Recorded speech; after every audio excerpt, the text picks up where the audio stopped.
给妈的，没了没毛有在吃你管哪来了？把不一来，这个来些个没？路跑啊路在多大皮来比喏，多大皮来比，像你们也吃到大鸡呢？把不一俺爸爸要求多没把我们的。路跑啊路像你多大地皮那边喏，大地皮的你了，你要不修的没比他们啦？我路来个路，没说哎吃瓜给妈的，妈他瓜。三妮，看没呀，妈嘞。阿妈你说你我们看路了好呀，原来阿妈你说没看路。没好呀，说你我们交路。好呀，这老爸交路嘞。他交么嘞？你弄你了，既然因为我们手挂路，都个都没伢那样的，是比较不？没妈嘞，哎，你把你讲，这老那样的条路吧。做什么生意嘞？对不对？呀。妈里不老变卖了没嘞？不老能变卖了路。就我讲来的，说都没来的变来。好嘅。กูกันလာတယ်ဝင်စီတယ်ဘလောက်များလဲဘလောက်များလို့လဲလက်ကအိတ်တလုံးလက်ကအိတ်တလုံးများမလီအကြီးကျယ်လျှောက်ပြောနေတာအမလေးကလည်းလက်ကအိတ်တလုံးများပေါ့ပေါ့ပါပါပြောသမ်းမှာပေါ့ပါရေးမကြည့်ဘူးအဲ့ဒီတော့လုံချုံတဲ့နေရာဘာသိတိုင်းလုံချုံတဲ့နေရာအေးလေလက်ကအိတ်သိမ်းမို့ပကန်းစင်းမောလားမဟုတ်ဘူးပကန်းစင်းမောထားလို့ရှိရင်ကျွတ်ကြိုက်သွားမယ်ဒီလိုပြောတာအေးပေါ့အဲ့ဒါကြောင့်အရင်ထားတဲ့နေရာမှာသွားထားကြီးလို့နင့်ကိုပြောတာပေါ့ဘယ်နေရာလဲမလေးအာမခံတက်တာတဲ့ကိုသွားထည့်ထားကြည့်အာမခံတက်တာအေးလေဟာငါအိမ်ထဲမှာကြည့်တယ်မတွေ့ဘူးပေါ့ငါဘာတက်တာလဲဆန်နီနောက်ကမမေးမမေးတော့တိတိချာချာမှတ်ထားဟုတ်ကဲ့သမင်ထဲတဲ့ချင်းတော်ဟေးသမင်ထဲတဲ့ချင်းတော်ကြီးအာမခံတက်တာလေနင့်ဥစားလေအေးလုံုံနဲ့ရှိအောင်မလားဟုတ်တာဆန်နီဒါနဲ့ငါရုံးကပြန်လာတယ်ဆိုရင်လက်ကြောတင်သွားလို့နည်းနည်းတော့နှိပ်ပေးစမ်းပါလေလက်အကျော်တင်သွားအေးလေနှိပ်ပေးရတယ်ဓမ္မဓာတ်သဘောတရားပြောပြလို့ရှိရင်ပထဝီတေစိန်အာဘိဝါယိန်နဲ့ပထဝီတေသောအာဘောဝါရောတဲ့အေးဟုတ်လားလူဆိုတာဓာတ်လေးပါစုဝေးထားတာဟုတ်တယ်မလားဟုတ်တာပေါ့အဲ့တော့လူဆိုတာအမှမအပုတ်ဖူမှအမှမအပုတ်ထုတ်တယ်လို့ပြောတယ်ဟုတ်ပါပဲအပုတ်ကောင်နဲ့ရုပ်ဆောင်တယ်အပုတ်ကောင်နဲ့ရုပ်ဆောင်တယ်တဲ့ဒါအမှမဓာတ်သဘောတရားပဲဟုတ်တာပေါ့နင်အဲ့ဒါမှအလဲနင်ဒါဆိုကိုခန္ဓာလေးကဓာတ်ချို့ရင်းလို့အမလေးနင်အဲ့လိုရှာရှိတယ်သေးတဲ့လူကသေးလိမ့်မယ်ဆန်ကြီးရဲ့ဒါကိစ္စမရှိဘူးကဲလက်ကြောတင်လားလက်ကြောတင်လို့ကဲပခုံးကိုဇက်တင်လားဘယ်ဟောမှာလဲဇက်ပေါ်လက်တင်လားပြောတာဇက်ပေါ်လက်တင်လေဇက်ပေါ်လက်တင်လားကဲလက်တင်လိုက်တာလက်တင်မယ်လက်တင်ပြီလားတင်ပြီလက်တင်ပြီကဲနေမယ်နော်နေအသားလေးချိုးချမလီနော်မလီရက်စက်လိုက်လားဆန်ကြီးရဲ့နေဘယ်လိုဖြစ်နေတာလဲဘယ်လိုဖြစ်သွားလို့လဲအမလီအခုလေစက်ကြီးကိုလဲပြီးတော့လက်ကိုကျုပ်လို့မရတော့ဘူးဟဲ့ခိုင်းနေဗလားခိုင်းနေပြီအဲ့ဒါနိုင်ငံသားပြည်ဇက်ခိုင်းနေတာလားဇက်ခိုင်းနေတယ်လို့ပြောတာဇက်ခိုင်းနေတယ်ပြန်ပြီးတော့ဇက်ကိုပြန်ချမယ်ပြန်ဒါလေးနဲ့ဒီဘက်လက်မေးလက်လေသိမချေဘူးဒီပါပြီဆန်ရဲ့လက်မြချင်းပြန်နေအဲ့ဒါမှတ်ထားယူမော်တယ်သိလားကဲအဲ့ပြန်ချပြီနော်ပြန်ချပြီမကြည့်လေဘယ်နဲ့လဲအမလီအဲ့ဒီလိုညင်းတာမှအကျော်ကိုရော့သွားတာဒါတော့ညင်းတာသေးသလားဟဲ့ဒါနဲ့နေပါဦးဟာရဲ့နင်သမင်းစားပြီလားဖေးစားရအောင်လေအေးတော့ကိုစတီကိုပြောနေတာဗောယူမော်ဆက်ရအားကိုနေရတာအဲ့လိုဆိုနင့်မို့အစင်းနေမဲ့ချက်တာတယ်ဟုတ်လားဘာချက်တာလဲလက်တော့ကြိုက်တယ်မလားလက်တော့ကြိုက်တာဗောဒဲဦးထဲမှာစီလေးထည့်ပြီးတော့တခါလဲစီလေးထည့်ပြီးတော့ချက်တုံလေးကိုကျွတ်ရွာအောင်ကျွတ်သမင်းတော်စားလာဝယူပီလီဆက်ဆက်ကလေးနဲ့ဟုတ်လားငမ်ကြရီကိုပါလိတုတ်ထားတယ်ခက်လိုက်တာဆန်ကြီးရဲ့ငါကြရီကိုပါလိတုတ်လို့ရမလားဟဲ့ဘယ်လိုလုပ်ရမလဲဒီကဘယ်လိုမှထားရလဲဘယ်လိုမှထားငါကြရီကိုနှုတ်ဆင်းပြီးတော့ကတ်လိတ်ကြော်ထားပါလို့မြို့ကငမ်ကြရီကိုကတ်လိတ်လုပ်လို့ရမလားဆောဆန်းရှာမထုံးကင်စားရမကောင်းဘူးလားဟုတ်ပါရဲ့ငါပြောတာမှလို့ဟဲ့အမဲကိုပြုတ်ပြီးတော့ပါလိပြီးတုတ်ထားတယ်ငါပြရီလေးနဲ့စားမလားအဲ့ဒါကိုပြောတာငါလည်းမေ့သွားတယ်ဒါနဲ့ဆန်ကြီးအဲ့ဒါသမင်းလည်းမစားတော့ပါဘူးကွာအဲ့ဒါလည်းပင်မလာလို့အိတ်ချင်တယ်အိတ်ရသွားခင်အိတ်ချင်တယ်ဒုက္ခပါဟာငါ့အိမ်ပဲခိုင်းနေတာပဲလုံးမလို့ချင်ဒီတိုင်းပဲဟဲ့ဒီလိုဘွဲမျိုးဆိုတာရတိုက်တယ်နော်ရခဲ့တယ်ပြောတာရတိုက်တယ်တော့ဖြစ်သွားတယ်ငါအိတ်ရခင်းအောင်မနော်အိတ်ရချင်းမရသည်လောက်ရမှာပဲအေးရတယ်ပါခင်းရတယ်ဆိုတော့ကိုတောင်းအောင်မယ်ဒါဘောအားနွဲတဲ့ယောက်ျားလေးမလားကဲဟဲ့မိုင်းမော်ဟာတော့အေးရခင်းပြီပြီးလားဆန်ကြီးပြီးပြီလေပြီးငါအိတ်တော့မယ်အေးကဲနင်ကပဲသွားလေငါလည်းအိမ်မလေးအောင်မယ်နင်နဲ့ငါနဲ့ဘာတော်လဲမရလေ နဲ့ငါနဲ့ဟိုငါအဖေကပေးသားထားတာဟုတ်တယ်မလားပေးသားထားတယ်ဆိုတော့နင်းနဲ့ငါနဲ့တပီးရောက်ခဖေးအောင်မလဲဘာလဲခမက်တော်လားဆိုင်ရဲ့လင်းမယားဟုတ်သားရဲ့လင်းမယားလင်းမယားဆိုတော့ဘာဖြစ်တယ်လဲလင်းမယားဆိုတော့ဘာဖြစ်တယ်လဲကဲပြောငါဒီမှာအိတ်မလေးအောင်မေနင်းနဲ့သက်ဆိုင်တဲ့နေရလားနင်းအိတ်ရမယ့်နေရလားသွားခွေးကြတဲ့ကိုလက်သက်တော့လင်မယားမှမဟုတ်ပဲလင်မယားတဝင်းကိုကြီးပဲဒုက္ခပါမလားနင်ငါမှခွေးကလေးပို့ရလားအောင်မေရှာကြည့်ရဆန်ကြီးဘယ်တော့ဆန်ပြောဘူးလို့လဲနင်ကဟောဗျာဒါပေါ်လေမိမကြောက်တယ်ဆိုတာဒီလိုပဲကြောက်မှာပေါ့ဗျာအလုံးမှမရှိဘဲနဲ့ကဲသွားမှာပဲဩဖေဖေလို့ပေးသားတော့ထားလို့သာယူရတယ်ဒီမိမနဲ့ပေါင်းဝတဲ့ရတကယ်စိတ်မရှိပါဘူးတကယ်ဟိုတနေ့ကလည်းဩငါမိမငါ့ကိုနိုင်လိုက်လားဆိုစိတ်ညစ်ပြီးတော့ရေထဲကိုခုန်ချပိမ်လို့သွားတာကန္နာလေးရောက်တော့ကောင်းလေးတယောက်ကကိုဆန်ကြီးတဲ့အဲ့နေကရေနဲ့တဲဆိုတာနဲ့ပြန်လှည့်လာအိုးဆန်ကြီးမင်းကုသိုလ်ဆိုးလိုက်လားကုသိုလ်ဆိုးလိုက်လားပြောနေစကားကြောရှိတယ်လေအဖေရှိစာရေးပြီးတော့အဖေကိုမှန်ပို့ကောင်းဒီမိမနဲ့တော့မပေါင်းရင်တော့အဖေရှိစာရေးဦးမှာပဲဆန်ကြီးသားလေးတယောက်မွေးတာသားလေးကတော့ရန်ကုန်မြို့မှာတော့ကောင်းသားနေပြီထင်ပါရဲ့ဖေးစီဖေးငါဖေးတယောက်ရှိသေးပါလားဆိုပြီးစာလေးတစ်စောင်တော့မထည့်ပါဟာလူလေးငါပါတငယ်ချင်းဟာစွန်းနီပြုံးချိုဟေးအေးကွာငါလည်းအခုမင်းမျောနေတာအသက်လာဝယ်စားလိုက်ပေါ့တော့မကွာမင်းမျောနေတာမင်းမလာတာကြာလို့ဟေးဘောဒါကြောင့်လည်းငါလည်းနေခီးရလွန်နေတယ်ကွာကလေးဟာဘာလဲဟိုစာဖို့လူနေမှာလားစာဖို့လူနေမှာလားအတော်မတကယ်ကြီးဘာလဲကဲလာကွာစာဖို့လူနေစက်ဘိန်းကိုတို့ညောင်ငှားသိအောင်ကွာလုပ်ပါလားသူလည်းငှားသိလာတာဖြစ်ပါလိမ့်မယ်ကဲငါလည်းစာမတတ်ဘူးကွာဒီစာဘာသာလည်းဖတ်ကြည့်တာဘာသာလည်းသိသားမှာကွာသိချပတ်သားမှာကွာသို့တဲ့ဝိဇ္ဇာဘကောကြီးတဲပြီးတော့မျက်လုံးချောင်းဝင်သွားလို့ဟေးတော့ဖေးပါသန်နီစာရေးလိုက်ပါသည်ဘယ်တော့ပါဟုတ်တော့မှာကွာထိုင်အောင်ဆွနီဟာမင်းလည်းဘယ်လိုဖြစ်နေတာတော့ကွာဘာဖြစ်ကုန်မှန်းတော့မသိဘူးမင်းကဘာလဲတစ်ခေါက်ခေါက်နေတော့ကွာငါစာမတတ်လို့မင်းဖတ်ခိုင်းတယ်တေချာဖတ်တာမှာကွာတော့ဖေးသာသန်နီစာရေးလိုက်သိပြီတောင်းပြီသိပြီလားသိပြီဒါဒီအကြောင်းဆိုလို့ရှိရင်ဒါငါသားဒုက္ခဖြစ်နေပြီထင်တယ်ဘာလို့မင်းတို့လာစေခြင်းတဲ့သဘောပေါ်တကယ်ကဒါဖြစ်လို့ရှိရင်မင်းနဲ့ဒီလိုလုပ်ကွာမင်းတို့ဘာလုပ်ရှိလို့ငါမှလည်းအခုရန်ကုန်မှာဆေးခုကတော့တိတ်ပြီးတော့ကောင်းတယ်လို့ပြောတယ်တုံလေးကနေဒီကြောင်းတာကောင်းတယ်ကွာမင်းရန်ကုန်လိုက်မယ်ရန်ကုန်လိုက်မှာပေါ့ကွာငါလည်းမရောက်ဘူးမင်းကနည်းနည်းစာတတ်တော့နည်းနည်းဟုတ်တယ်နည်းနည်းပါငါလည်းရန်ကုန်ရောက်ဘူးတယ်ကွာဒါဖြစ်ရင်မင်းငါနဲ့တခါတည်းလိုက်တယ်လိုက်မှာပေါ့ဟုတ်တယ်မလားငါနဲ့တခါတည်းလိုက်တယ်ငါလည်းစားရတယ်မတတ်ဘူးကွာငါလည်းပတ်တတ်တယ်သားကြည့်သွားရင်တော့ဖက်လေးတော့ယိုးမှာထီလေးယိုးမှာငါသားဟိုးစားတော့ကြိုက်တယ်ဘာလဲကွာဝင်းနှုတ်သေးငါသားပြာမမဟုတ်တာခုနှစ်တပတ်အမြဲတမ်းဒီကောင်ဝင်းနှုတ်တတ်တယ်ဒါကျမရေးနေအဲ့တော့သားစားဖို့တောက်ဖို့ဆိုပြီးဒီကနေပြီးတော့ဘာဝယ်သွားအကောင်းမလဲဘာဝယ်သွားမလဲရှာရှိပါတယ်ကွာဒီကောင်တော့ဟိုကြမှာပဲကြားမှာဝယ်ပြီးမှာပဲကွာအေးပေါ့ကဲဟောပြောရင်ဆိုရင်ရောက်ပြီမြန်လားကြီးလားမြန်ဆိုဒီတနေရတယ်ကွာတကယ်ကွာ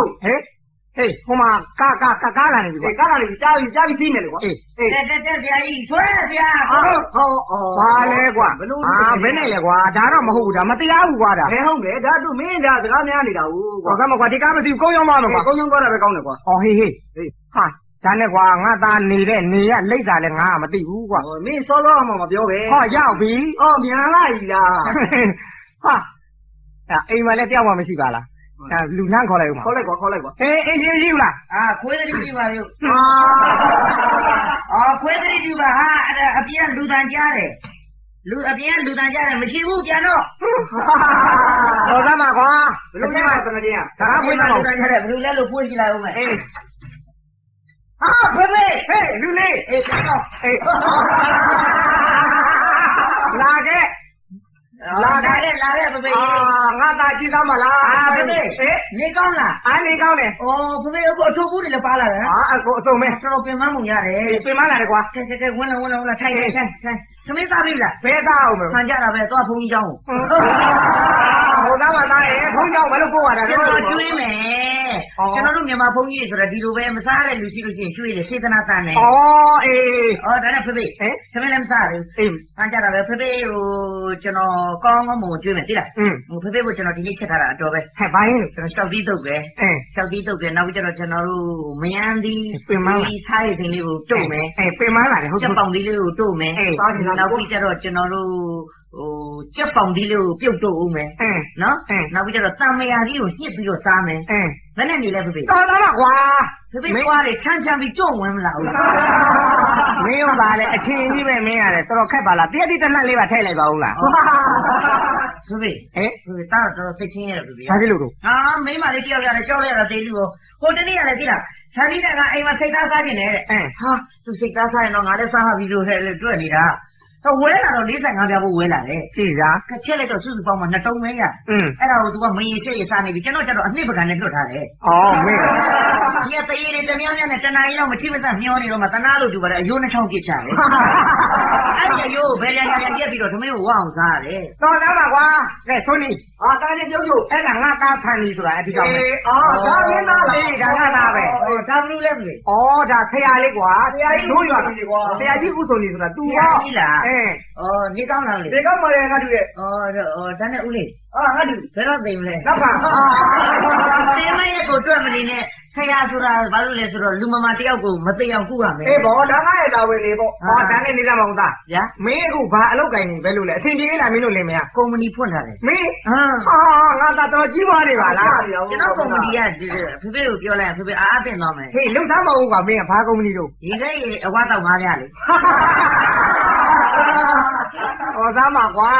ငါသားလည်းမင်းကတော်တော်ယူသေးတာပဲ အော်ဖေဖေကအလုတ်တာမရှိတယ်တာကိုတာတော်တော်ဘဝင်မြင့်နေတာ မင်းကလေ ဟမ်ဒါအခုဆိုလို့ရှိရင်ဟိုမှာချီထိုးတာလေ အေး ချီတာပေါက်ချီတာသူများနဲ့မတူစားမယ်သူများနဲ့မတူကြွားမယ် မင်းက ဘယ်လိုစားမလဲဘယ်လိုကြွားမလဲအောင်မင်း ဘယ်လိုသား ချီတာပေါက်ချီဘယ်ဘက်ကဆေးလေးကိုဖွင့်မယ်အမျိုးသမီးတွေကြီးပဲ ကြည်သာငါသား ငါဘက်ကဘော်ဒီအချုပ်ဆိုင်အောင်ဖွင့်မယ်အမျိုးသမီးတွေ အေးမင်းစိတ်ကလာမ တော့ စိုး မှဆန်ကြီးတယောက်တည်း အေး စင်စွယ်သဝဲကြီးနဲ့စင်စွယ်ကလထိုင်မထိုင်ပြီးခုံမနာပေါ်စားတယ်ပြီးမကြီးကြီးသိမ့်တို့စားမယ် ဖိတ်လိုက်တာကွာသာနေမင်းတော်တော်ယူပါလား ဟောယူတဲ့လူကအင်ကြီးဝတ်ထားမလားဗျာ ဖိတ်လိုက်တာကွာနေသားမဟုတ် ဟမ် နေသားမဟုတ်ဘယ်မလဲငါသမီးရော ဟာဖေဖေသမီးလားဖေဖေသမီးကြောင့်တော့ပြောမနေနဲ့တော့ဖေဖေသမီးကြည်သာ ဟိုတနေ့ကကျွန်တော်ပြောတယ် ငါအဲ့ဒါစိတ်မကောင်းဖြစ်နေတာသာနေရဲ့ ညပူတွေလည်းပူနေတယ် အေး စီးလည်းထိုးထားတယ် အင်း တံမယာကြီးမစားနဲ့လို့ပြောတာတခါတည်းနောက်မှသွားပြီးတော့တရားနဲ့တံမယာကြီးနဲ့ဖြောပြီးတော့ရှလဘကြီးလှုပ်တော့တာ မင်းမပြောဘူးလားမတောက်နဲ့လို့မပြောဘူးလား ဟုတ်တယ်ဖေဖေရဲ့အခုတော့ကြည်သားမအောင်ဖေဖေရဲ့ ပြေးပြီလား ဆန်းနဲ့ပါရှိတယ် ဟောသားပါကွာမင်းကလည်းနားထောင်ရတာသာနေရဲ့အရသာကိုမပါဘူး ဟိုဘက်နဲ့ရတာမပါဘူးလေ တော်သားပါကွာ အလကားပါဖေဖေကိုပြင်းလို့နောက်တာ ဟင် ဖေဖေသမီးလာလေ ဟုတ်လား ဟမ်အေးဖေဖေသမီးကလေသားအပေါ်မှာပြောမနေနဲ့တော့သားအပေါ်မှာပြောမနေတော့ဖေဖေပေးစားတာလေ ဩငါသိတယ်အခုမင်းခေလူငယ်ဒီဆိုတာမအိမ်မိဘကဒါကောင်းတာကိုမြင်လို့ငါတောက်ပေးစားတာ ဟမ် ဟုတ်တယ်မဟုတ်လားမင်းတို့နှစ်ယောက်ကလည်းစီးပွားရေးအဆင်ပြေမယ်ထင်လို့ဖေဖေကလည်းပေးစားတာ ဟမ် ဟုတ်တယ်မဟုတ် ဟမ် အဲ့တော့ငါသားလေးကောင်းစားလိုက်မယ်အဖေမျောလင့် ဟုတ်တယ်မ ဖေဖေကမျောလင့်နေအခုဘာတွေဖြစ်နေလဲသိလား ဘာတွေဖြစ် လာရင်သိရမှာပေါ့လာရင်သိမှာဟောအေးရှိမှာကားတော်ဆိုင်ပြီ ဟာကားဆိုင်ကြီးအဲ့ဒါမင်းကားလား ဟုတ်ဘူးလေဘာစကားမှတိုင် ဩဒါမှကွာမင်းကားမှာမဟုတ် ဘာ ဘူး စကားစီးပြီးဘာစကားနဲ့သူပါလာလိမ့် ဩ မယ် ဘာစကားနဲ့ပါလဲအေးအေး ဆန်နီ ဟောဖေဖေအတန်ကြားတယ်အတန် อ๋ ကြား อဒီကောင်ဘယ်သွားနေမှမသိဘူးဆန်နီ ခင်ဗျာအမလေး ဟွန်းဩငါသား ဗျာဖေ မင်းတို့ကဘယ်လိုလဲကွာ ဖေဖေမြင်တဲ့အတိုင်းပဲ အေးဒါမျိုးမှဖေဖေကလည်းဂုံယူတာကွာ တတိကြည့်တယ်မလား အေးအေး အဲဆန်နီ မလေး အောင်မလေးဘယ်လိုလဲစကားပြောနေလာလက်ဖတ်သေးတယ် ဟေး မိမဖတ်သိတိုင်းတယ်ဖေဖေကောင်းလား ဒါတော့ဖေဖေမခံနိုင်ဘူးကွာ ဖေဖေကသားကိုပြောတာသားမကျင်းတော့ဘူး ဒါတော့မလုပ်နဲ့ကွာ ဖေဖေတို့ပေးစားလို့ဖေဖေမျက်နှာအိုးမဲမတုတ်ချင်လို့သားကြည့်နေတာဟမ်ဖေဖေမျက်နှာအိုးမဲတုတ်ချင်ရင်တင်းညာတော့ချာမထားဘူး ခေတ်နေတာကွာ ဖေဖေမျက်နှာအိုးမဲတုတ်ရင်သားလူလောကမှာကောင်းပါဦးမလား ဘယ်ကောင်းလို့ ဖေဖေကသားအခုသူ့ကိုကြည့်တယ်သားပြစ်လိုက်လို့ရှိရင်ဖေဖေပဲမျက်နှာပြည့်ရမယ် ဒါပေါ့ ဟုတ်တယ်မလား ဟုတ်တယ် အဲ့ဒါကြောင့်မို့သားကဒီကမပြည့်ရလို့အသားလေးကြည့်နေလို့ဆိုတော့ တော့ဖိတ်ခိုင်းနေတာလူဘာဝ ဒါတော့ပဲကောင်း သာမသိဘူး ယောက်ျားလေးမသိနဲ့ အောင်မဲနေရမာကျဲရဲနဲ့ဘယ်တော့မှခံပြောဘူးလို့ အမလူဘာဝတော့မသိဘူး မသိဘူးလားအောင်မဲဒီမဲ့ဒီနေ့ကစာပြီးနေရခုမြင့်မြတ်စကားနဲ့ငါ့ကိုနိုင်နေပေါ့လေဟုတ်လား အမသူ့လည်းငါမနိုင်မနဲ့ तू အဲ့ဘက်ကနိုင်ပြီးတော့လူဘာဝမသိဘူး တကယ်မသိဘူးလားမသိနင်းကနေမပေါဘူး အမလေးတရားမပေါင်းလား မပေါဘူး ငါကောင်းချင်းပြန်လေးမပေါင်းလား မပေါဘူး မပေါင်းနဲ့ဖေဖေမပေါင်း ဩခိုက်လိုက်တာကွာ ဟောဒီပိတ်သိနေတာဖေဖေစဉ်းစားကြည့်တယ်မှာဖေဖေ ဟုတ်ပါရဲ့ဟုတ်ကဲ့တာပြောပြမယ်တာပြောပြမယ်ကဲတာ ဒီနေ့သမီးကပြောတယ်နေ့တစ်နေ့လုံးကိုလှုပ်ရှင်းထားတယ်မို့လားဘယ်တော့ပြင်မလဲဖေဖေ ဟုတ်တယ်ဒါဖေဖေသိတယ် သူကလင်းဝတ်တရား၅ပေါက်မကြည့်ပြဘူး ဟာဒီကောင်ကဒီလိုပဲ အိမ်မှာခိုင်းထားရင်ဘယ်တော့မှမကြည့်ပြမအောင်ဖေဖေသမီးကရုံးကပြန်လာတယ်လက်ခံရေးယူလာတယ်နောက်ပြီးတော့အိမ်ရောက်လို့ရှိရင်ကိုစန်းကြီးရဲ့ဟောသမင်းခူးပေးပါအိမ်ရခင်းပေးပါဒီတောင်လေးသူမယူနိုင်ဘူးတဲ့ ဟာဒီကောင်ကသိုးတယ်ဒီကောင်မိမဆုံးမဖမဆုံးမကမွေးတာငါကငါပြန်ပြောနေပါလား အဲ့ဒါကိုသမီးကပြောတယ်သမီးကိုလေ तू ကမယိုးမပင်မလေးမစားလက်အုပ်မွေးရရှိခိုး ဩ အဲ့ဒီလိုဖျားရှိခိုးစာအုပ်တွေဘာတွေ तू မဖတ်လို့မယိုးသေးတာ ဟုတ်တယ် လူလိုက်ကန်းတော့မသိတာအဲ့ဒါကြောင့်မို့သူ့ကိုပြောရမယ်ဆိုလို့ရှိရင်မျိုးရိုးဗီဇာမကောင်းလို့ မကောင်းဘူးဟုတ်မလားမျိုးမစစ်တာမျိုးမစစ်တာမိစစ်လို့ဖမ်းမစစ်ဖမ်းစစ်လို့မိမစစ် မေမေသမီးတော်တော့ဟာ ဘာဖြစ်လို့လဲ ငါသမီးပြောပါများကြားတဲ့ဖေဖေပါနေတယ် ဟုတ်ပါဘူးဖေဖေသူပြောတာနင်အဲ့လိုမပြောနဲ့ငါမိဘငါ့ကိုငယ်စဉ်တောင်ကြီးကလေးဘွားရွယ်တဲ့ကလေးတခါငါဖေဖေကကျွေးလို့နွားကြီးလို့တလိမ့်ဆိုင်ကြီးလို့ဖေဖေလှုပ်ကျွေးလာတယ်မလားဖေဖေရဲ့ လူလေး ရာဖေဖေ မင်းငါပဲနာလို့ပြောတာနော် ဟုတ်ပါဘူးတက်ဖေဖေစော်ကားခြင်းလို့စော်ကားခြင်းလည်းမဖြစ်ပါနဲ့ဖေဖေနော်ဖေဖေကိုစော်ကားရဲ့ကဲသားသမီးကအဖေကိုစော်ကားရင်အဇာရတဖြစ်သွားမှာလား ကဲတော်ကဲသမီးငါသမီးကလည်းငါသားကိုမပြတ်နဲ့ငါသားလည်းငါသမီးကိုမပြတ်နဲ့ဖေဖေပဲသိမ့်ပါမယ်ကွာ အားနာလိုက်တာကိုတက်ကူလေးနဲ့ချုပ်ပြီးတော့လေကိုဘက်ကချောင်းလေးထဲမှာတီးတီးရှိရသိနေနော် အေး ဒီအားနာလို့အာမနာခေါင်းရင်းတိရအောင်ခိုင်းမယ်နဲ့ ဒီဘက်နေသမီးရဲ့ခွေးမချီပါဘူးဆိုနီရနဲ့ဟိုဘက်ဘေးမှာအိတ်နေပါလေ အဲ့ဒီကွာငါတော့ပါတော့ဒီမင်းမတင်ပြောတာမှာ အေးကွာမေးသွားတယ်ကွာတကယ်ကြီး ဖေဖေတို့ကခွေးတငယ်ချင်းလား အေး ခွေးကိုဖေဖေခေါ်လာလားလို့ပြော ဟုတ်ပါမယ်ကွာ စစ်စစ်လေးပြည်လူလေးကြောင့်တော့အဲ့တယ်လေးပါလာတယ်အဲ့တော့သမင်းသားခွေး ဟင်းချက်ကျွေးရအောင် ဟင်းချက်ကျွေးရဟုတ်တာလေဟင်းတော့မရှိသေးဘူးအဲ့တော့ဟိုတဲ့ဖေဖေလေးရောက်ချင်းလေဖေဖေကအထက်သားမို့လားအဲ့တော့ဒီပါလေးစောင်းမှာမဟုတ်ဘူး ဟုတ်တယ် အဲ့ညာစိတ်ပတ်ထားတဲ့ငါတော့ကိုနေကိုယ်တိုင်သွားဝယ်သွား မလေးသမီးမလေးမလုပ်ပါနဲ့ရန်စိတ်ပတ်ထားတဲ့ငါတော့ကိုစားလို့ဟိုနေ့ကမူးပြီးပြီ နောက်ကိုရန်စိတ်ပက်ထားတဲ့ငါတလောက်ဆိုရင်မစားနဲ့ဖေဖေကိုပြောတာသိအောင်လို့ ဩဒါသတိပေးတာ သတိ ဒီမှာအဲ့ဒါလေးပေါ်တယ်ဖေဖေ ဩအေး အဲ့ကိုစရင်ရှင်းရလေးနဲ့ပဲခူးကြည့်လိုက်ပါလေသွားထွင်းသွားခွေး ဖေဖေကအားနေတယ်စွတ်တော့ဟုတ်လားစွတ်ပြုတ်တော့ ဩငါအေးလုံးစမ်းပါကွာ နမရမ်းမတကောင်စွတ်ပြုတ်လို့ထားတာ သားလေး ဟမ်ဗျာ ဒါမနေဘူးလားကွာ နဲတယ်အချိန်နဲ့နေလို့စဉ်းစားနေတယ်ဖေဖေ ဟောတော့ကွာ လည်းကားပါဖေဖေဖေဖေစားတော့ပြီးသားစီမံပေးပါမယ်အော်ဒါနဲ့ဟေးယူဖေဖေအိတ်ဖို့လေ အဲ့လေ ဂုံကြီးသွားပြီလေ ဟိုတော့ပါကွာ မဟုတ်ဘူးဂုံကြီးအိတ်နဲ့ထုတ်ထားတဲ့ဟိုသူစောင်း စောက်လား ဘာလို့လဲစောင်း ဘာလို့လဲစောက်ဟောရှိပါတယ်တော့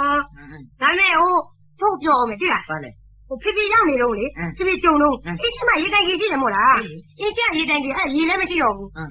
ကိုစန်ကြီးကိုရွှေ့ခိုင်းတယ်လေစန်ကြီးကရွှေ့ကိုမရွှေ့တော့ကဲဖေဖေဟိုလူကြီးပေါ့ပေါ့ဖေဖေရဲ့သမီးချိုးဟိုအင်းရှိရေးတိုင်ကြီးကိုအင်းနောက်ဘေးကိုရွှေ့ပေးပါလား ကောင်းပြီအေးကဲတကယ်ကြီးဆိုနေရဲ့ တကယ်ကြီးပြုံးချို ငါလည်းတောမှနေတော့ကတော့အေးအေးဆေးဆေးပဲကွာ အေးပေါ့ကွာ သူတို့အိမ်ရောက်မှာပဲဖေးတယောက်ရဲ့လို့တော့သူတို့ကတနာချစ်ခင်တဲ့အနေနဲ့ ချစ်တဲ့ဆိုတဲ့သဘောပေါ့ကွာ ခိုင်းလိုက်တဲ့အလုပ်မပြောပါနဲ့တော့ကွာ အေး ကဲဖေဖေဟာပင်မနဲ့လို့မအောင်မိပါနဲ့ မပင်မပါဘူးမပင်မပါဘူး ဟုတ်တယ်မလား အေး ဖေဖေခုလေ ဟုတ်မယ်သွားခုကလားဘယ်တော့မှမရဒီကခုကျွေးဘူးလို့ လူခုခိုင်းတာလေ စန်နီကိုခုခိုင်းတာစန်နီကို ဆန်နီဆိုတာဘယ်လိုလဲဖေဖေ ခိုင်းလိုက်တာငါသားရဲ့ဆန်းနေဆိုတာငါအဖေပေါ့ငါသားပေါ့ငါသားပေါ့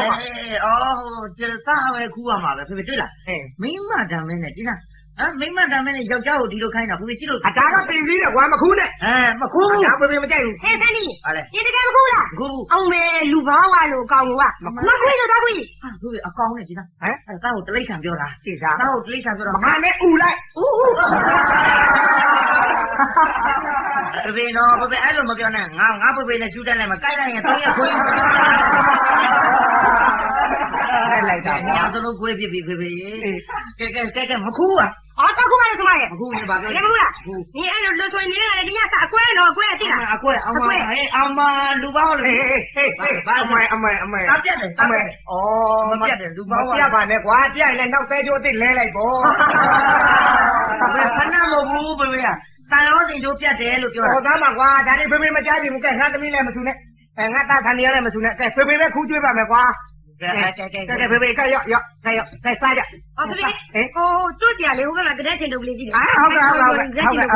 ကဲဆိုနေမင်းလည်းကူလောက်ပါဦးကွာ အေးပါကွာအေးပါရောလက်သေးစလုံးလဲကြတယ်သမီးကလက်သေးစလုံးခုံမတင်းမှာစားတတ်တာ ကဲဆိုနေလောက်ကြမအောင်ကွာ အေးပါကွာအေးပါရော ကဲဖေဖေကဲစားအားမနာ စားပြီအားမနာနဲ့နော် မလေး စားပါပြီ ဟာလေ ရဖေဖေ တော်ပြီဖေဖေတော့မစားနိုင်တော့ ဘာပဲလို့လဲပြီ ဖေဖေဆိုးနေပြီ အဲ့မဆိုးနဲ့ပလင်းဖုံးရှိတယ်ဖေဖေ ဖေဖေအမောတွေဆိုးနေပြီမစားနိုင်တော့ဘူးက ဟာဒုက္ခပဲငါဖေတော့အမောဆိုးနေပြီ ဒီအဲ့ဘယ်လိုလဲ ဟိုမလေးဟိုရှင်းဦးသူနာပြုတ်จิตတာခေါင်းထဲမှာချိတ်ထားတယ် ဟုတ်တယ် စိတ်နဲ့တာမယာကြီးသွားပြီအဲ့စိတ်နဲ့တာမယာရင်နဲ့မယူခဲ့နဲ့ အော်အဲ့ကိုစားဒီဟိုနားမှာရှိတယ်လေဟိုယူခေါင်းရင်မှာဟိုနေ ဗာလေ ဟိုစားလေ ဘယ်တိုက်လိုက်အောင်ဟိုဟာ ဂလူကိုနဲ့စခါနဲ့ရောတက်နဲ့ပျောက်သွားမှာပေါ့ လူကိုတဲ့စခါနဲ့ဘယ်နဲ့လဲနေဥစား ခက်တယ်ဟာနော်သမီးအဲ့ဒီဂလူကိုနဲ့စကားအဲ့ဒါအားစီဟာ အိုးဝိလို့ဟုတ်ပါဘူးကိုဆန်နေရဲ့ကျူပြောတာဂလူကိုနဲ့စခါနဲ့မှားပြီးတော့ဖေဖေကိုတိုက်မိအောင်မယ်ဂလူကိုဖေဖေကိုတိုက်လိုက်လို့ပြောတာ အော်ဂလူကိုစား တော်မင်းတို့တိုက်တဲ့ချိန်ငါတော့ငါလည်းဒုက္ခပေးလိုက်တော်ပြီ လက်ကားပါဖေဖေနောက်တော့အော်ဖေဖေဒါနဲ့သမီးမစားတော့ဘူးလား တော်ပြီမစားတော့ဘူး နည်းနည်းတော့စားလိုက်ပါ နေပြီ ဟုတ်တယ်ဖေဖေကြည့်ရတာအချိန်မကောင်းဘူး အချိန်လေးမကောင်းဘူးဖေဖေ မစားနိုင်ဘူးဖေဖေ ဟုတ်တယ်ကိုဆန်ဒီမစားနိုင်ဘူးလေ အခုစွပ်ပြုတ်တော့နေရတယ် မင်းက စွပ်ပြုတ်အခုတိတ်မများပါဘူးနည်းနည်းပါးပါပါ ဟဲ့လား ဟိုလေးမိုးပြတဲ့နဲ့ရှစ်လုံးအစွန်းနဲ့ရေမတော့နိုင်ဘူးဖေဖေ ဘယ်လိုလဲ တော့နေ ရေသုတ်တဲ့နဲ့မှုတ်တင်ရတယ် ဟောသားပါကွာမင်းကလည်းအဖေကအဟုတ်အောင်မေးလို့နားထောင်နေတာမင်းကဘာလို့လျှောက်ပြောနေမှမသိဘူး အလကားပါဖေဖေ ဟောကိုဆန်ဒီ ရ ဖေသမီးကိုကိစ္စနေနေရှိလို့ပြင်ကိုသွားလိုက်အောင်မေအဲ့မှာစကားပြောနေနေ အဲ့ကောင်း ဖေဖေ ဟောဆန်နေကိုဆန်ဒီ ရ ဟိုလာတော့ဟိုဟာဝယ်ထားတဲ့ကားလေ အော်ကိုတောင်နဲ့ရတယ် ကိုတော်နဲ့ကကားဟိုချက်ကလေးထုတ်က အော်ကားလေးပြောတယ်ခြေကားကြီးထုတ်ခဲ့တယ်ဟိုပြောစမ်းမှာတည်တည်ချာချာလေ ဩ ဟိုတို့ကိုတောင်ထဲမှာရှိတယ်လေ ကိုတော်နဲ့မှာ ဟိုကိုတောင်ထဲမှာတိတ်တာဟိုအပတ်ကဝဲတဲ့ဟာလေဟာ အေးလေအဲ့ဒီဘက်ကဝယ်တဲ့အောင်ပြောနေတာဗော လေးချက်လက်တွန်းလဲလေ ဩအချက်တက်ကိုပြောနေတာလား မဟုတ်ပါဘူးကန်ထဲကလက်ကြီးတက်တက်ပြီးလက်တွန်းလဲပေါ်ရောက်နေလို့ပြောတာ ငါအားတွေတော်တော်ချမ်းသာနေတယ်ထင်တယ်ဟာလက်တော့လဲတွေပါတော့ဝယ်နိုင်နေမှာပဲ အေးပါဆိုသုံးမကုန်ပြောမကုန်ပပရာဟိုးနဲ့လေရေတွေငွေတွေမရှိဘူးရေတွေ တော်တော့ပါကွာတော်တော့ပါ ကဲကိုနိုင်ကျုပ်သွားမယ်နော် တော် ဖြည်းဖြည်းသွားလိုက်မယ် အဲ့ကောင်းပြီ ဖေဖေရင်းနေမလား အင်း သားကိုသူကတိတ်နေတာ အဲ့ဒါတော့ဖေဖေသဘောမကျဘူး အဲ့ဒါသဘောမကျတော့ဖေဖေသားအဲ့တော့သားဖေဖေမျက်နှာလည်းမပြတ်ချင်ဘူးသားပြတ်ချင်တယ်ဒါပဲတခုနဲ့ပြောတယ် ပြတ်ချင်ဒါဒီမင်းဒီမိမကိုမင်းအနိုင်ရရင်မတော်ဘူးလား အဲ့တော့မယ်အဲ့ဒါဆိုရင်သားချင်တယ် ကဲအငယ်စုနီ ဟာပြုတ်ချို့ မင်းကလည်းဆရာတယောက်ပဲ ဆရာတယောက် ဒီနေရာမှာမင်းကငါအားကိုရ ဟာအာကိုသားမှာမင်းအာကိုသားမှာ ဟုတ်လားအဲ့တော့ငါသားလေးသူ့မိမကိုသူနိုင်အောင်မင်းဆေးနည်းလေးပါလေးပေးစား အေးစောစောစီးရမင်းပြောမှမပြောနဲ့ကွာ ဒီလိုရင်းလို့အောင်လို့ပါ အေးပေါ့မင်း စောစောတည်းကပြောရင်ပြီးတော့ အေးပေါ့ အန်ကယ်ကြီး ဩဘာဖြစ်လို့အန်ကယ်တာလဲဦးလေးဆိုပြီးတော့ပေါ့ မဲအန်ကယ်ဆိုတာဦးလေးပြောတာမဟုတ်ဘူး ဘာလေ အရက်ဆိုင်ထဲမှာခင်ဗျအန်တော့ကဲသား သုံးပါရှိပါဘယ်ခဲ့တဲ့ကောင်လို့ ဒါကနောက်တော့ပါဗျာအန်ကယ်ကြီးဆိုဦးလေးကိုပြောတာ ဟောဦးလေးလားအေးမင်းစောစောမှမပြောခဲ့ဘူးကွာမင်းဟမ် ဟုတ်ကဲ့ အဲ့ဒီတော့မင်းမိမနိုင်ရရင်တော်ပြီမလား ဒါချင်းလား အဲ့တော့ငါနည်းနည်းတော့မင်းတို့ကုံရမယ်ကွာ နည်းနည်းပါကုန်းရကုန်းပါသေးကွာ ဖျောင်းနိုင်3တိုင်ကုန်လိမ့် ခရောင်းနိုင်က3နိုင် ဘာအတွက်လဲပေါ့ အထက်တကြား အလဲမြေပဲကိုအောက်ကျန်တကား ငါကြီးရတယ်ကွာ နတ်တွေအတွက် နတ်တွေအတွက်နောက်တော့ နောက်ပွဲလေးကနည်းနည်းပြင်ရမယ် ပွဲရနည်းနည်းပါပါ ကတော့ပွဲနည်းနည်းပြင်ရ ကတော့ဝဲကဘယ်နှပွဲပြင် ပွဲ450လောက်ပြင်ရပါ ဘုဘေးအုံးသီးပွဲရုံနဲ့ငါပြောသီးပွဲရုံဖွင့်မလို့နဲ့တူတယ် ကြံနေကြမှာသူက ကဲအဲ့ဒါယူကြည့်ဦး အေးကောင်းနည်းနည်းပြင် တကားတော့ရပြီလား ရှို့ထားတာတကယ်ချင်းတကယ်ချင်းရေးမို့လို့ငယ်ငယ်လေးကမော ကျုပ်သားမိမနိုင်ပြီးတော့ အေးအဲ့ဒီလိုလုပ်တာပါအဲ့ဒီတော့မင်းတို့ဂါထာလေးနဲ့မင်းတို့ဂါထာပေးလိုက်တယ်ကွာဂါထာပေးလိုက်အဲ့လုတ်ဆောင် အဲ့ဂါထာလေးကိုစာသားကိုတေးချာချာမှတ်ထား အေး နော်နားထောင် အေး အုံနုဒီနုအုံနာရီနာရီနာနာရီနာရီနာနုဒီနုနာရီနာရီနာနုဒီနု အော်တော့တော့ပါကွာကားထားပါဆိုဘာဖြစ်လို့နားရတယ်ရှောက်ပြောနေတော့ နားကိုမကောက်ဘူးကွာ ကျွန်တော်ကြက်ချင်အောင်လေ အေးတက်တာ နုတွေနုအေးနာရီနာရီနာနုတွေနုနာရီနာရီနာနားတယ်လူနာကပိုင်းလိုက်ကြတယ်လိုက်ကြ ဒါမပါပါဘူးကွာ ဘာပြောတာလဲ စာသားရိုးရိုးဂါထာရိုးရိုးကိုပြောတာကွာ ခါတိုင်း ဟုတ်ပြီမလား ကဲရပြီလား အေးရရဲ့ဒီကိစ္စကငါတော်ဝေထားနော်အဲ့ဒီဂါထာကိုငါရုပ်ပေးမယ်သူ့မိမပြန်လာတဲ့ခါကြာလို့ရှိရင်ရှေ့ကနေပြီးတော့မောင်ဆန်းကြီးမင်းစွတ်တာတင်ပြီးတော့အောက်နောက်ကနေဂါထာရုပ်ပေးမယ်ဂါထာတိုင်းအေးနိုင်ရမှာပေါ့ စိတ်ချအဲ့ဒီလိုနောက်ကနေ background ရှိလို့ရှိရင်ဆန်နေတို့ကရှိတာ background ဆိုပြောက်သွား အေးအဲ့ဒါမှစိတ်ချပါတဲ့ဒါ နော်ကတော့ဝက်ပြင်လိုက်ဦးမယ် အေးကတော့ဝဲ နော်အေးမလေးကလားဗျာ ဟို မလေးကလာတယ်ဖေဖေအတန်တိုင်းပဲ ဖေဖေနာတိုင်းပေါ့ဖေဖေပဲထားအော်တာဟုတ်ကဲတော့ကတော့ဝက်ပြင်လိုက်ဦးမယ်အော်ဆရာကြီးဒီမှာမွေးတယ်ဒီမှာတခါအကုန်လုံးထောလာပြီ အမွေးတွေရောစုံလင်ရှိရလား အချိန်ကညင်းနေပြီအေးလာမဲ့အချိန်ညင်းနေပြီ အဲ့တော့နိုင်ကြည့်တော့ဖေဖေ ကြည့်လား နိုင်တော့ကဆုံလာဆန်းသွားပြီရက်ဆွဲပါပါတယ် ရက်ဆွဲပါလား ရက်ဆွဲပါပါတယ် အေးပညာကွာဆရာတော်ဒီခေါင်းထဲမှာပဲကောင်းမွန်ထိုင်တော့မယ် ဟုတ်ကဲ့၄နိုင်ခွဲပြီချက်တော်တန်ကြတယ်ပြဆုံးကပ်ဖို့လို့လာ၄နိုင်ခွဲပြီးရုံးစင်းတော့မယ် ဆန်နီ ခင်ဗျာမလေး တယ်တော့ဒီမှာကာထာရုပ်တော့မယ် အောင်မဲကျင်းတဲ့ နာရီနာ အာကျင်းတဲ့ဘလို့ဖြစ်နေလဲအိမ်ထဲမှာလည်းခုညာလို့ အောင်ဆူးညဘာပါလဲလေအောင်မလူဘာလို့မိမ ဘာမင်းမလဲကျင်းအောင်မလီရှုပ်ရှုပ်တက်ကလို့အမလီဘလို့ဖြစ်နေကြတာလဲအေးရှိပါလေကတော့ဘွားရည်တင်းလို့ဘာလဲတော့ဝမင်းနဲ့ယူနေလားဟဲ့ နာရီ မနာလား ယူနေလားဘာလဲဘာလို့ဒီမကောင်းပြောလာရှိအိမ်မှာမကျင်းတဲ့ ပြေ